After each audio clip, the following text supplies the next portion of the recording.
আগামীকাল শুক্রবারের অগ্রিম রেসিপি নিয়ে হাজির হয়ে গিয়েছি। আসসালামু আলাইকুম, ওয়েলকাম টু খাদিজাস কিচেন। আজকে তৈরি করব কাচ্চি বিরিয়ানি। এখানে আমি খাসির মাংসগুলো বড় বড় টুকরা করে কেটে ধুয়ে পরিষ্কার করে নিয়েছি।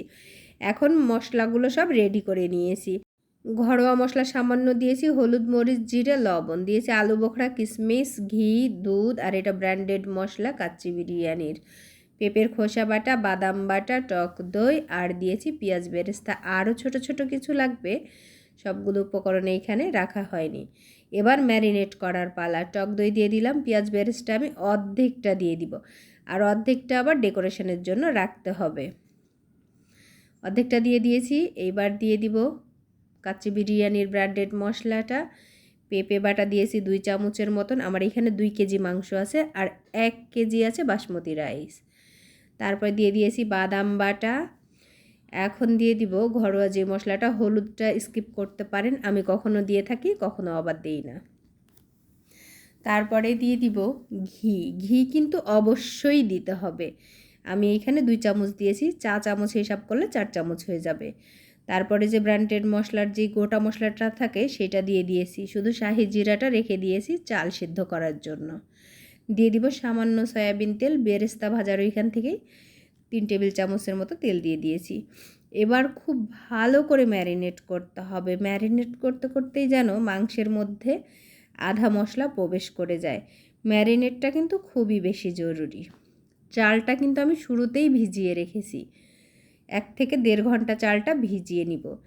এই দিকে ম্যারিনেট করেও মাংসটা 2 ঘন্টার জন্য রেস্টে রেখে দিব। সবচাইতে ভালো হয় যদি আগের দিন রাত্রে ম্যারিনেট করে রাখা যায় আর সকালে রান্না করা হয়। ম্যারিনেট করা হয়ে গিয়েছে, এখন কয়লা পোড়ানোর পালা। কয়েকটা কয়লা আমি এভাবে রেখে দিই, যখন প্রয়োজন হয় পুড়িয়ে নিই। 1 চিমটি ঘি ফেলে দেন, এত দারুণ একটা স্মোকি ফ্লেভার আসবে। দিয়ে এভাবে ঢেকে দিব। পুরো স্মোকি ফ্লেভারটা কিন্তু মাংসতে জয়েন্ট হয়ে গিয়েছে। এখন তুলে নিলাম। চাল প্রস্তুত করার পালা। মাংসটা আমি একদিকে রেখে দিয়েছি। শাহি জিরা, 2 টুকরো গরম মশলা, একটা তেজপাতা দিয়ে দিয়েছি। দিয়ে দিব লবণ, তারপরে সয়াবিন তেল। এতে করে চালটা ঝরঝরে হবে। লেবুও দিতে হবে চাল দেওয়ার পর। চালটা কিন্তু আমি 1.5 ঘন্টার মতো ভিজিয়ে রেখেছিলাম। 1 ঘন্টা রাখলেও হবে, আমার হাতে সময় ছিল তাই রেখেছি। দিয়ে দিব 1 টুকরো লেবু। আর এদিকে কিছু আলুকে হালকা ভেজে নিয়েছি, এখন একটু জর্দা কালার মেখে নিব। এতে করে কাচ্চির মধ্যে যে আলুটা লাল লাল হয়ে থাকে সেই রঙটা আনার জন্য। চালটা একটু নেড়ে চেড়ে প্রথমে যেটা দিব আমি, তার জন্য কিছুটা তুলে নিব। যখন অল্প পরিমাণে করবেন তখন এটা প্রয়োজন নেই, পুরো চালটাই 7 থেকে 8 মিনিট সেদ্ধ করে নিলেই হয়ে যাবে। আমার এখানে অনেকটা, তাই প্রথমে যে লেয়ারটা দিব তার জন্য আমি 3 মিনিট পরেই কিছুটা তুলে রেখেছি। এখন যে পাতিলে সেট করব সেই পাতিলে নিয়ে নিয়েছি মাংসগুলো। আলুগুলো প্রথমেই দিয়ে দিব। সবগুলো আলু আমি সেট করে নিয়েছি। এখন দিয়ে দিব কাঁচা মরিচ। মরিচগুলো একটু ভেঙে দিচ্ছি, এতে করে ঝালটা বাহিরে আসবে আর ঘ্রাণটাও আসবে। তারপরে দিয়ে দিব পেঁয়াজ বেরেস্তা। এখন দিয়ে দিব মাওয়া। আমি গুঁড়ো দুধ আর ঘি দিয়ে মাওয়া তৈরি করে নিয়েছি। কাচ্চিতে কিন্তু মাওয়া অবশ্যই লাগে। বেশ খানিকটা মাওয়া দিয়ে দিলাম। তারপরে দিয়ে দিব চাল। প্রথমে যে বাটি চাল আমি তুলে রেখেছিলাম এটা একটু বেশি শক্ত ছিল, সেই কারণে এই চালটা আমি শুরুতে দিব। নিচের যে পানির রেশে এটাও পারফেক্ট হয়ে যাবে। আর ওপরে দিব যে চালগুলো প্রপার সিদ্ধ করেছি। প্রপার বলতে আমি 70% করেছি, কারণ আমার এখানে অনেকটা বিরিয়ানি। দিয়ে দিলাম গাজর, মটরশুঁটি, পেঁয়াজ বেরেস্তা, কিশমিশ, তারপরে আলু বোখরা। এবার আবার চাল দেবার পালা। সবগুলো এবার একবারে সেট করে নিব। আবার সেম প্রসেসে কিশমিশ, গাজর, মটরশুঁটি, আলু বোখরা, তারপরে দিয়ে দিব পেঁয়াজ বেরেস্তা। দেওয়ার পরে দিয়ে দিব আবার বেশ খানিকটা মাওয়া। খুব ভালো করে সব কিছু দিয়ে সুন্দর করে ডেকোরেশন করে নিতে হবে। চাইলে এখানে কিন্তু ধনিয়া পাতাও দেওয়া যেতে পারে। আমি এক এক করে সব দিয়ে ডেকোরেশন করে নিচ্ছি। এই যে মাওয়াটাও এখন দিয়ে দিচ্ছি।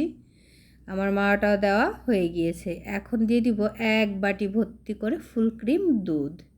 চাইলে গুঁড়ো দুধও গুলে দিতে পারেন। তারপরে দিয়ে দিয়েছি জর্দা রং, এটাও দুধ দিয়ে গুলে রেখেছিলাম। এখন দিয়ে দিব 1 বাটি ভর্তি করে রাইস সিদ্ধ করার যে পানিটা সেইটা। ওই পানিটা অবশ্যই একটু রেখে দিতে হবে, কারণ আমি চালটা একবারে ঝরিয়ে নিয়েছি, সেই কারণে সে পানিটা খানিক দিয়ে দিয়েছি। তারপরে দিয়ে দিলাম 2 চামচ ঘি, আর 1 চামচ দিয়ে দিয়েছিলাম কেওড়া জল, সেটা স্কিপ হয়ে গিয়েছে। এবার আটা দিয়ে সিলগালা করে দেওয়ার পালা। লবণটা কিন্তু অবশ্যই চেখে নেবেন, চাল সেদ্ধর সময় লবণ দিয়ে নেবেন, আর মাংসটাতেও পারফেক্ট রাখবেন, তাহলেই ওকে হয়ে যাবে। সিলগালা করে দিলাম এইভাবে। এখন জাল করব। প্রথমে 10 মিনিট হাই হিটে রাখবো, বলক উঠে আসবে 10 মিনিটে। এবার একটা তাওয়া দিয়ে তার উপরে দিয়ে দিব, আরও 10 মিনিট হাই হিটে রাখবো। রাখার পর একবারে চুলার আঁচ লো করে 50 মিনিট রাখলেই যথেষ্ট, রান্নাটা হয়ে যাবে। আমার রান্নাটা কিন্তু হয়ে গিয়েছে। এখন খুলে নিব ভিতরের কি অবস্থা সেটা দেখার জন্য। দারুণ একটা স্মেল আসছে এখন খোলার পর, দেখতেও আলহামদুলিল্লাহ ভালোই মনে হচ্ছে। একটু ভেঙে দেখি, চালটা কিন্তু আমার খুব সুন্দর ঝরঝরে আছে, এই যে দেখুন, আলহামদুলিল্লাহ পারফেক্ট হয়েছে। মাংসের কালারটাও অনেক বেশি সুন্দর হয়েছে। আমি পরিবেশন করে নিয়েছি। এবার এক টুকরো মাংস ভেঙে দেখাই, এত বেশি সফট হয়েছে, ধরা মাত্রই খুলে আসছে।